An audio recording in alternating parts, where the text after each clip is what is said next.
જય સિયારામ.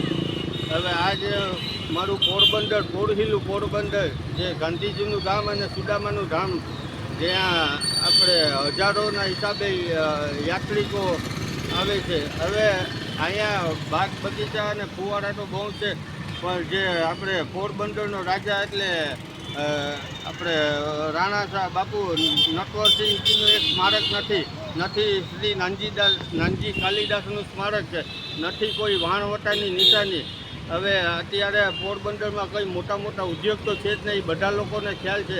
અત્યારે જે પોરબંદર હાલતું હોય તો આપણે દરિયાઈ ખેડૂ થકી 50 થી 60% દરિયાઈ ખેડૂથી પોરબંદર હાલે છે, બધા લોકોને ખ્યાલ છે.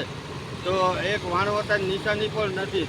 બસ મારી મહાનગરપાલિકાના મેયરને હાથ જોડીને નમ્ર વિનંતી છે કે આપણે જે રાણા બાપુનું સ્મારક અને નાનજી કાલિદાસનું સ્મારક અને વહાણવટાની નિશાની થઈ જાય તો સારું, તો બહારના જે યાત્રિકો આવે એ લોકોને પણ સારું લાગશે.